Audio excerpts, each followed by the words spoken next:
मेरा नाम मोहम्मद खालिद है। जी। किन मुद्दों को लेकर आप चुनाव मैदान में उतरे हैं गांव रातना से? हमारा जो चुनावी भी मुद्दा है और हमारे जो अपने जीवन का मिजाज है, जी। चुनाव से भी हटके हमारे अपने चुनावी मुद्दा भी यही है और हमारे जो अपने जहन में या हमारे मिजाज में है, सिर्फ और सिर्फ ये बात है कि कैसे मतलब हमारा गांव या हमारा क्षेत्र तालीम की तरफ जाए। अभी विकास की जब तालीम हमारे पास होगी, हमारे बच्चों के पास जब तालीम होगी तो विकास का होना भी कोई बड़ी बात नहीं है, विकास खुद ब खुद हो जाएगा। अच्छा, तालीम को लेकर आप क्या क्या वो करना चाहते हैं?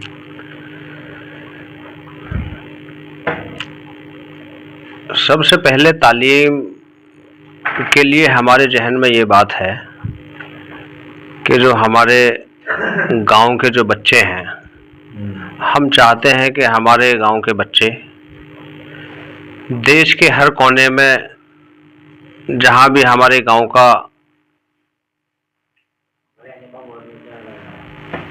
गांव का जो भी आदमी जहां जिस जगह भी उसको ज़रूरत पड़े तो हमारे गांव का बच्चा कहीं ना कहीं किसी न किसी ओहदे पर हमारे गांव का बच्चा मिल जाए।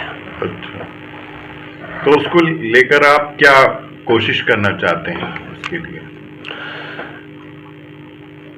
उसके लिए कोशिश हमारी साहब ये रहेगी कि हमने अभी पीछे क्या नाम एक ऐलान किया था जी। बच्चों के इनाम का।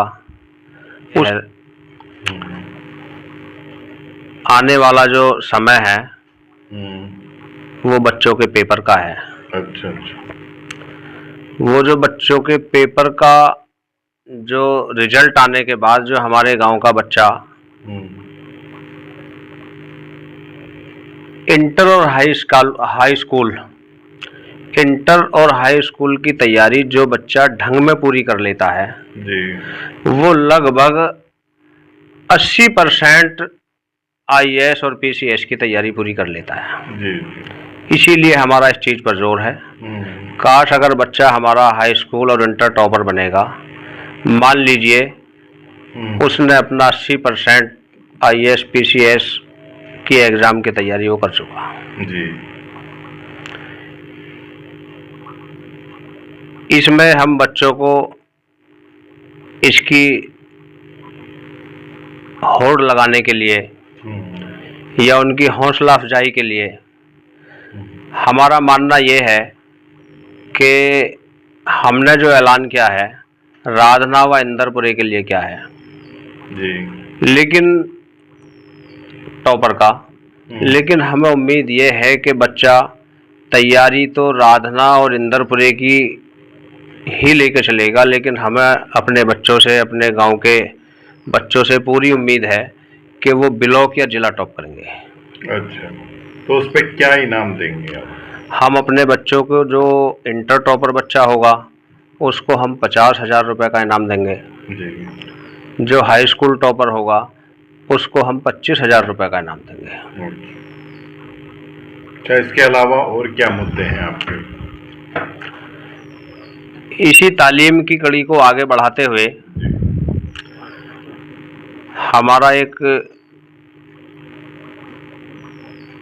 हमारे तमाम साथियों का बिल इत्तेफाक ये मशवरा है कि हमारे गांव में जो भी ज़रूरत की चीज़ें हैं जी, जैसे खाद गोदाम है, जी, हमारे गांव में खाद गोदाम की दिक्कत रहती है। खाद गोदाम नहीं है, इफ़को का खाद गोदाम जी, सहकारी, उसकी व्यवस्था होगी। जैसे यहाँ अस्पताल तो है, डॉक्टर नहीं है, उस पर हम ध्यान लगाएंगे।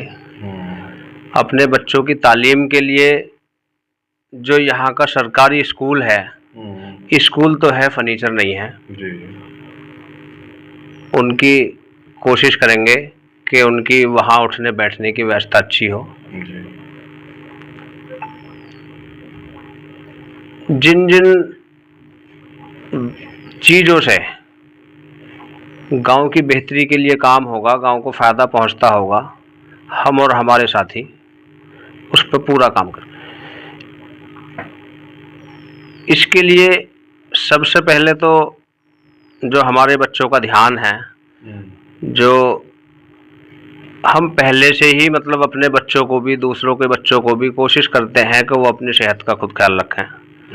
आजकल नौजवान तबका अपनी सेहत की तरफ ध्यान नहीं दे रहा है, चाहे वो हमारे बच्चे हैं या दीगर किसी के बच्चे हैं। दूसरी चीज़ ये रहेगी कि जो यहाँ अस्पताल है, इस पर हम कोशिश करेंगे कि यहाँ हर वक्त डॉक्टर रहे। अच्छा, साफ सफाई के लिए क्या? साफ सफाई के लिए जो गांव का जो सिस्टम है, हमारे यहाँ का बहुत ही बुरा हाल है। इस साफ सफाई के लिए जो पूरे 5 के 5 साल अगर अल्लाह हमें मौका देता है तो हम अपने गांव की साफ सफाई पर पूरा ध्यान रखेंगे। नाली खड़ंजे, नाली खड़ंजे, जहाँ नाली खड़ंजे नहीं है वहाँ इंशाल्लाह हम बनवाएंगे। अच्छा।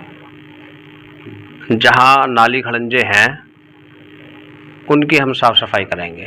बहुत सारे नाली खड़ंजे ऐसे हैं कि नाली खड़ंजे हैं लेकिन हमारी पानी की निकासी ना होने की वजह से वो भी खराब है। लगभग आपके गांव की कितने वोट हैं, कितनी जनसंख्या है? अभी जो लिस्ट चल रही है उसमें लगभग 9,000 के समथिंग हमारे यहाँ की वोटें हैं।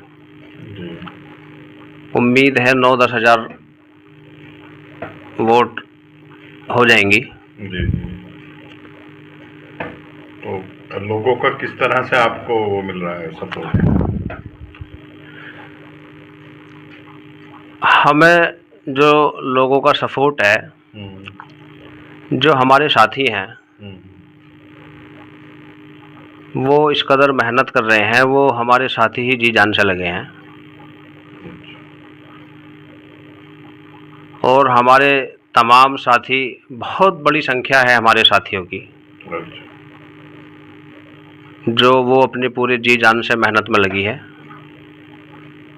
और उनका सपना भी यही है कि हमें हमारा गांव इन सब बातों को करने का इंशाल्लाह मौका देगा। दूसरी चीज़,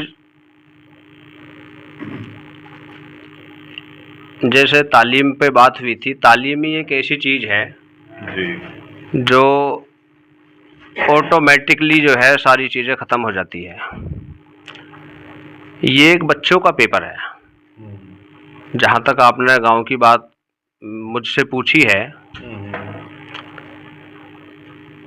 आने वाले कुछ महीनों के बाद बच्चों का पेपर होगा। बच्चों का रिजल्ट ये तय करता है